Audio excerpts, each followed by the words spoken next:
Hello guys, আসসালামু আলাইকুম। Welcome to my channel শিমা জিন্দেগি। আশা করি যে যেখানে আছেন সুস্থ আছেন। আলহামদুলিল্লাহ, আল্লাহর রহমতে আমরাও ভালো আছি। প্রতিদিনের মতো নতুন একটি ব্লগ ভিডিও নিয়ে হাজির হয়ে গেলাম। আশা করি আপনাদের কাছে ভালো লাগবে। তো আজকে আপনাদের সাথে দুইটা ইজি নাস্তার রেসিপি শেয়ার করব। তো এই তো ফার্স্টে একটা হাঁডি নিয়ে নিয়েছি, দিয়ে দিয়েছি অল্প একটু তেল।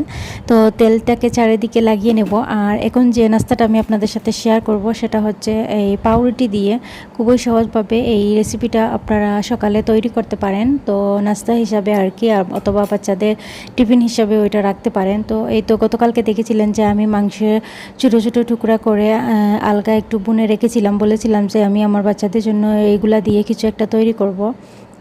তো আসলে এরকম বক্সে ভরে রেখে দিলে আপনারা যে কোনো সময় বের করে এগুলা ইজিভাবে ব্যবহার করতে পারেন।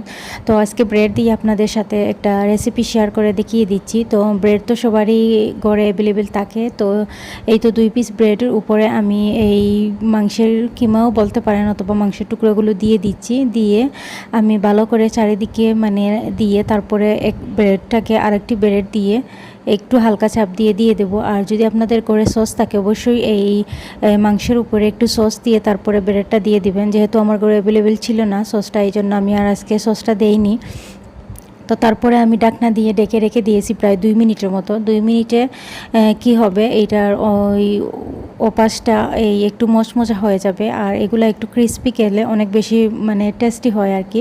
তো যাই হোক, অন্য দিকটা আমি উল্টিয়ে তারপরে আবার ঢাকনা দিয়ে ডেকে রেখে দেবো আরও 2 মিনিটের মতো। মোট 4 মিনিটেই এইটা রেডি হয়ে যাবে। আর মাংস যেহেতু ফ্রিজে ছিল, তো এটা ঢাকনা দিয়ে ডেকে দিলে কি হয়, এটা ভিতরটাও ভালো করে হয়ে যাবে, মাংসটাও মেল্ট হয়ে যাবে। এটা যেহেতু ফ্রিজে রাখার কারণে শক্ত হয়ে গিয়েছে, তো এটা ওই রকম করেই ঢাকনা দিয়ে ডেকে রাখলে কি হয় যে ভিতরের মাংসটাও মেল্ট হয়ে যায়। তো এই তো এখন আমি যেহেতু এটা খেতে ইজি হয়, এই জন্য এটাকে 2 ভাগে এই স্যান্ডউইচের মতো করে দিচ্ছি কেটে। তো আপনারা চাইলে এটাকে 4 ভাগেও ভাগ করতে পারেন। তো আমি এইভাবেই 2 ভাগে ভাগ করে দিয়ে দিচ্ছি। তো এই তো খুব সহজে তৈরি হয়ে গেল। এটা আপনারা চাইলে বাচ্চাদের টিফিনেও দিতে পারেন অথবা সকালে নাস্তা হিসাবেও আপনারা বাচ্চাদেরকে দিতে পারেন। তো আমার কাছে আসলে সবথেকে ইজি মনে হয়, কারণ সকালে ঘুম থেকে উঠে যেহেতু তাড়াহুড়া অনেক বেশি থাকে, তো এই জন্য এরকম সহজ নাস্তা বানিয়ে আপনারা খুবই সহজে বাচ্চাদের দিতে পারেন। আর এগুলো তো বাচ্চারা অনেক বেশি মজা করে খাবে। আর সস থাকলে অবশ্যই সসের সাথে দেবেন। আমার ঘরে যেহেতু সস ছিল না, এই জন্য আমি শুধু এই সস ছাড়াই এইটা করেছি। আর সস মেয়োনিজ এগুলো থাকলে এটার স্বাদ আরও আসলে দ্বিগুণ বেড়ে যায়। তো এই তো হয়ে গিয়েছে আমার। এটাকে স্যান্ডউইচও বলতে পারেন অথবা একটা স্ন্যাক খাবার হিসাবে ওটা ধরে নিতে পারেন আর কি।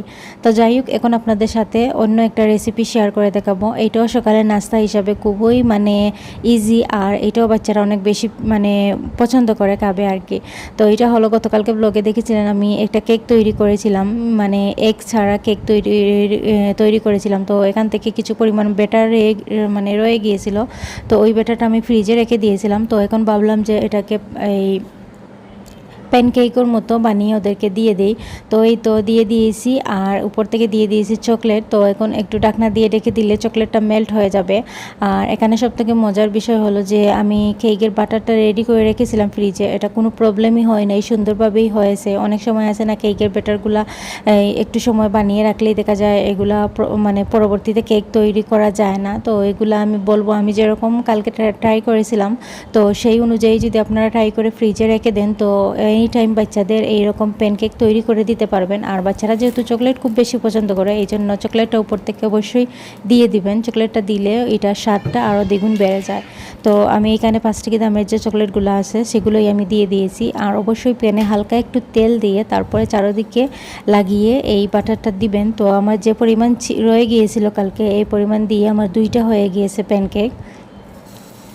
তো আপনারা চাইলে এখানে অনেক বেশি বাটার তৈরি করে এই ব্যাটারটা তৈরি করে আপনারা ফ্রিজে রাখতে পারেন। ধরো এয়ারটাইট বক্সে রেখে দিলে পরবর্তীতে আপনারা বের করে শুধু বানিয়ে আবারও এইটা ফ্রিজে রাখতে পারেন। আমি নর্মালে রেখে এইটা ব্যবহার করেছি, তো আপনারাও চাইলে এইরকম নর্মালে রেখে ব্যবহার করতে পারেন।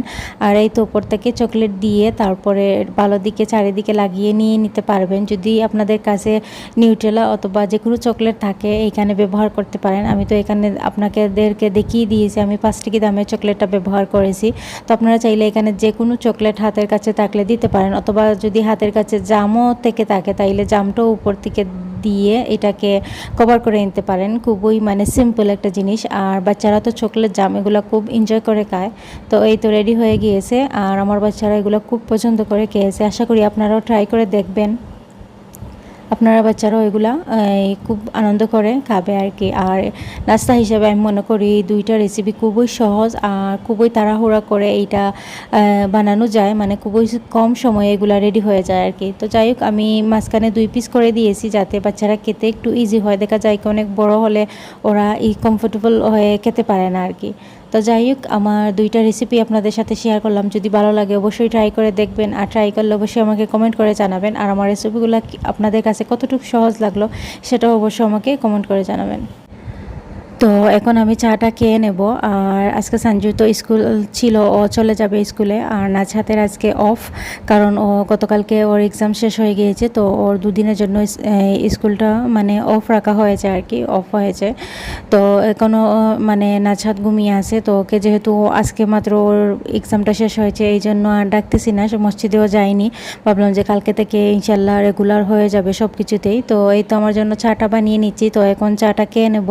আসলে বউ 2 দিন ধরে গিয়েছেন, মানে ইচ্ছেই হচ্ছে না যে চাটা ওইগুলা খাওয়ার। দেখা যায় কি একা একা আসলে কিছুই খেতে মন চায় না, যে যদি সাথে কেউ থাকে তাহলে মানে গল্প করে করে দেখা যায় যে খাওয়া যায়, বা একজনের জন্য কিছু বানানি আসলে মোটেই ইচ্ছে হয় না।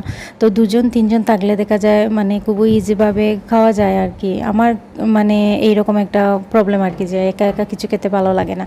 তো যাই হোক, চাটা বানিয়ে নিয়েছি আর এখন খেয়ে নেব। তারপরে সঞ্জু চলে গিয়েছে, ওর বাবা ওকে নিয়ে চলে গেছেন। তো উনি এসে তারপরে চাটা খাবেন। তো এখন জানলাগুলো খুলে তারপরে রুমগুলা এই পরিষ্কার করে নেব। আর নুসরাত এখনও ঘুমিয়ে আছে। তো ভাবলাম এর ভিতরে যতগুলো কাম আমার দ্বারা সম্ভব হয় করে নেই, যেহেতু বুও এখন ঘরেতে নেই। তো এই জন্য আসলে সব কিছুই তাড়াহুড়া করে করতে হবে। তো এই তো নাজহাতও ঘুমিয়ে আছে, নুসরাতও ঘুমিয়ে আছে। তো এই জন্য এখন মানে সবগুলা কাজ এখন আটিয়ে রেখে দেবো আর কি। তো এই তো জানলা একটা খুলে দিয়েছি যাতে হালকা একটু বাতাস করে ঢুকতে পারে। দেখা যায় কি সবগুলো জানলা খুলে দিলেও উঠে যাবে, যেন একটা এই রোদের একটা তাপ এসে লাগে, তো উঠে যায় আর কি। তো যাই হোক, এই তো আমি সবগুলা এই গুছিয়ে নিয়েছি। আর এখন শুধু ঘরটা ঝাড়ু দিয়ে দিব। আর নাজহাত উঠলে নাজহাতের রুমটাও পরিষ্কার করে নেব। তারপরে নুসরাত যখন উঠবে তখন সেই রুমটাও আমি গুছিয়ে নেব আর কি। তো যাই হোক, এখন মুরগগুলাকে কিছু খাবার দিয়ে দিব, মানে হালকা একটু চাউল অথবা কুইট দিয়ে দেব, দিয়ে তারপরে ঘরের কাজগুলো করে নেব। তো এই তো নাজহাত উঠে গিয়েছে, ও নিজে নিজেই চাটা বানিয়েছে। আমি ওর রুমটা পরিষ্কার করতেছিলাম, তো ও দেখি নিজে নিজেই মানে চুলাতে আমি আগুন ধরিয়ে দিয়েছি, আর ও নিজে নিজেই চাটা বানিয়ে নিয়েছে আর কি। তো যাই হোক, ওরও রুম পরিষ্কার করা হয়ে গেছে। আর এখন কিছু পরিমাণে কাপড় ছিল, ওগুলা ধুয়ে নেব। অতক্ষণ মানে দই নাই, কারণ অপেক্ষা করতেছিলাম যে নাজহাত উঠলে ধোবো, কারণ আমাদের পুষ্কুনি গেলে যে নুসরাত উঠে যদি কান্না করে শোনা যাবে না। এই জন্য এই নাজহাতকে বসিয়ে রেখে বললাম যে তুমি ওকে দেখো, আমি এই কাপড়গুলো ধুয়ে আসি। তো কাপড়গুলো ধোয়া শেষ করে তারপরে ভাবলাম যেহেতু কারেন্টটা আছে পানিটা তুলে নেই। দেখা যায় কি কারেন্টে অনেক বেশি প্রবলেম করে, মোটরে পানি এই টাইমলি তোলা যায় না। তো এই জন্য ভাবলাম যে কারেন্টগুলো আছে তাইলে এই পানিগুলো তুলে নেই, তাহলে পানি তোলা ঝামেলাটা শেষ হয়ে যাবে। তো এই তো পানিটা ভরে নিচ্ছে। আর আমাদের এই সাইডে দিয়ে একটা টেপ আছে, এটা দিয়ে ডাইরেক্ট পানি আসে, যখন মোটর ছাড়া হয় তখন ডাইরেক্ট খাবারের পানি আসে। তো এই জন্য খাবারের যা পানিগুলো ছিল নিয়ে নিয়েছি। তো এই তো বেশি পানি নেই, কারণ এত বেশি পানি প্রয়োজন পড়ে না, যতটুকু প্রয়োজন পড়ে নিয়ে নিয়েছি। তো ভাতটা বসিয়ে দিয়েছি। আর আমাদের আগের তরকারি ছিল, ওগুলা আমি রান্না করে নিয়েছি। গতকালকে যা রান্না করেছিলাম সবই রয়ে গিয়েছে। তো আজকে আর কিছুই রান্না করিনি, যা সবগুলা গরম করে নিয়েছি। গতকালকের কিছু ভাত রয়ে গিয়েছিল, ওগুলো গরম করে নিয়েছি।